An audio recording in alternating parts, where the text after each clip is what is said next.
Olá!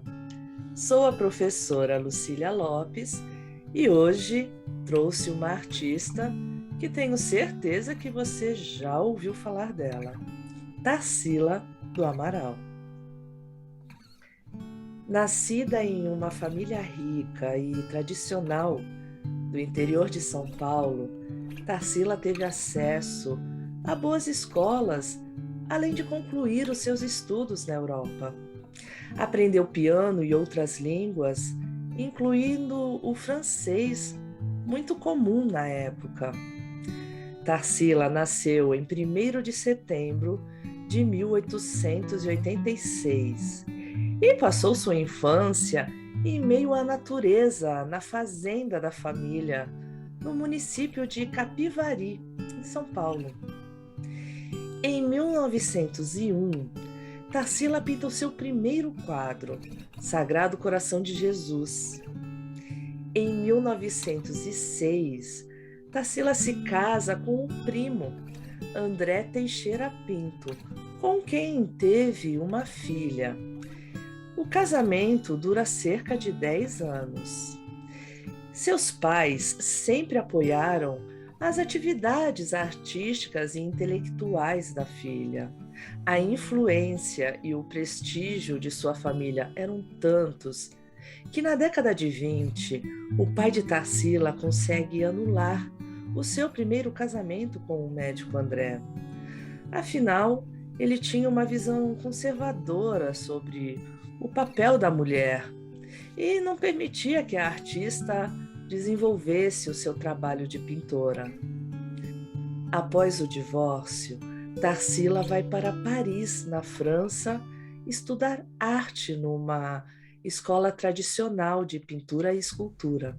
Em 1922, o ano da Semana de Arte Moderna, Tarsila estava na França ainda e participou do Salão Oficial dos Artistas da França.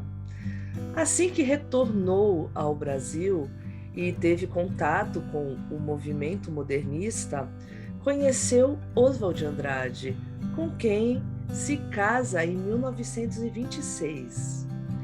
Esse casamento teve como padrinhos o presidente do Brasil na época, Washington Luiz, e o governador do estado de São Paulo, Júlio Prestes. Ao lado de Oswald de Andrade, Anita Malfatti, Mário de Andrade e Menotti Del Pitta, eles formaram o Grupo dos Cinco. Esse grupo de artistas tinha o objetivo de mudar o cenário histórico e cultural do país. Eles queriam enriquecer a arte brasileira com as influências do que acontecia no mundo naquele momento. Com o intuito de se afastar do que estava sendo feito na arte europeia naquele momento, os modernistas se empenharam em criar uma estética tipicamente brasileira. Utilizaram um conceito como se fosse o da comida. Quer dizer, eles queriam desenvolver uma expressão artística que tinha o objetivo de se alimentar da cultura estrangeira e devolver uma nova cultura. A antropofagia foi inspirada no quadro Abapuru, que Tarsila ofereceu de presente de aniversário para Oswald de Andrade em 1928. Abapuru, no idioma tupi, significa antropófago, homem que se alimenta de carne humana. Sobre a figura do Abapuru, Tarsila do Amaral mais tarde acrescentaria: essa figura primitiva e monstruosa nasceu de um sonho. Abapuru é a obra símbolo do movimento antropofágico.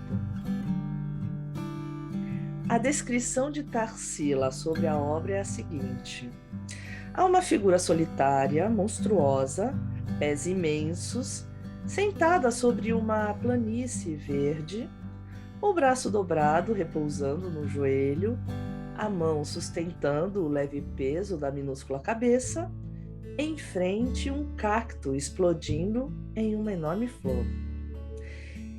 Mas se vocês me dão licença, vou aqui fazer a minha colaboração criativa de professora de arte.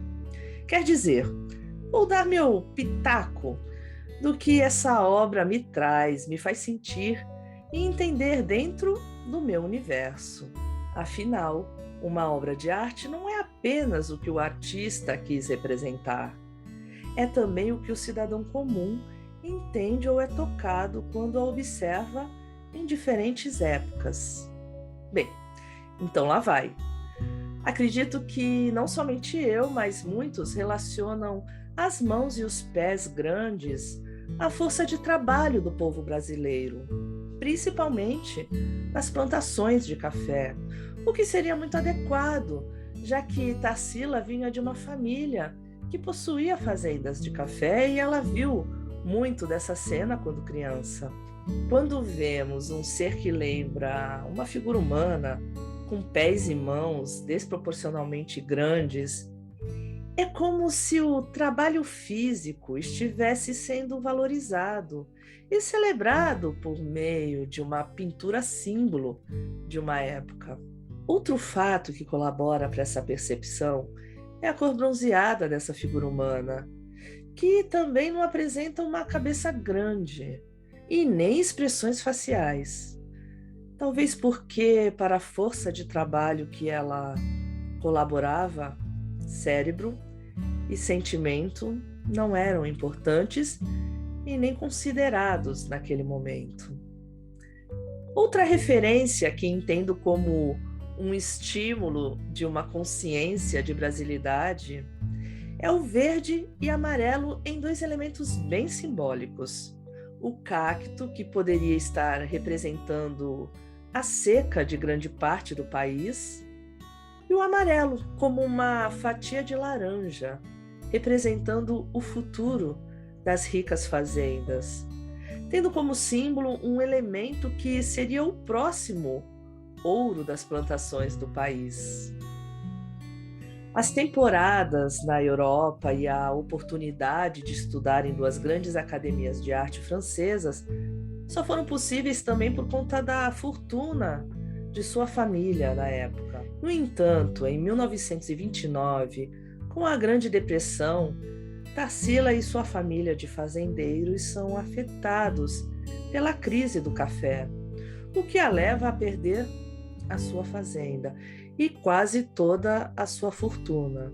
Tarsila do Amaral expôs suas obras na primeira e na segunda Bienal de Arte de São Paulo, nos anos de 1951 e 1953. Mais tarde, em 1963, foi tema de sala especial na Bienal de São Paulo e em 1964 expôs suas obras na 32ª Bienal de Veneza. Eu invento tudo na minha pintura e o que eu vi ou senti, eu estilizo. Os últimos anos de vida da artista não foram fáceis. Em 1965, submeteu-se a uma cirurgia devido a dores fortes que sentia na coluna, e um erro médico a deixa sem poder andar. E em 1966, Tarsila perde a sua única filha, que morre de um ataque de diabetes. Em 1970, a artista realizou em São Paulo e no Rio de Janeiro exposições sobre os seus 50 anos de carreira. Musa inspiradora de 22. Uma das pessoas mais importantes, uma das grandes personalidades da semana de 22.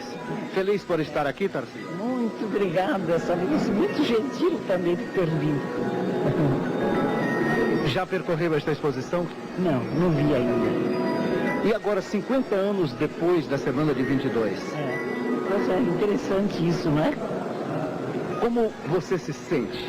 Eu estou muito satisfeita, porque eu não fiz parte da semana, mas eu trouxe elementos, por exemplo, novos de pintura no ano seguinte. Então, todos quiseram que eu fizesse um quadro. Também estou trabalhando também num outro quadro que vou também oferecer. Que também vai oferecer. E acha que a semana valeu a pena? Eu acho que valeu, porque houve todo esse movimento, assim, apesar de não ter feito... até porque quem me mandou notícia em Paris da semana foi a Anita Malfatti. E eu tinha uma carta dela contando tudo que se tinha passado. Mas depois perdi essa carta, não sei onde é que está agora. Eu acho que a semana realmente valeu a pena pela consagração que ela tem agora 50 anos depois. Justamente, é uma coisa que é interessante mesmo isso. E pela felicidade que nós todos temos de ter a sua presença numa exposição como esta. O espaço virtual da artista, que a sobrinha neta dela cuida, é ideal para quem quer saber mais da artista e também se informar das novidades em relação ao trabalho de Tarsila. Principalmente os projetos voltados ao público infantil, que não param de acontecer. Olha só o trailer do filme da Tarsilinha, realizado recentemente com as referências das obras da artista.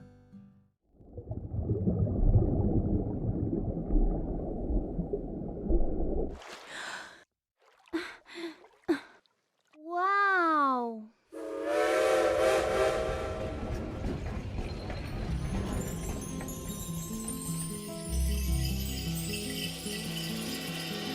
Baixo do azul do céu, uma menina brinca, ela abraça a vida. Lá vai ela correndo, garoteca, uma moleca Itamina sabida. Um sapo e um saci no vale do sem fim, atrás de uma lagarta ladra de memória e rouba nossa história. Ei, volta aqui! Mora no confim. Dentro do Abaporu, incrível, lindo, surreal, tão mágico. Ei, vai ficar aí, sim? Tarsilinha não tem medo, lhe sobra coragem, lógico. Chegamos! A Cuca quer pegar, o trem já vai partir. Lá. Amigo lá de todos voa sem ter asa. Quer voltar pra casa, voltar a sorrir. Só até meia-noite. Tarsileca, garoteca, Tarsiluça, vai Tarsila, leva na mochila. Coragem sem fim.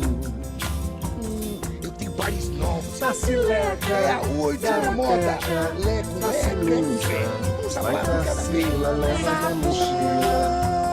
Coragem sem fim. Leva na mochila. Coragem sem fim. Leva na mochila. Coragem sem fim.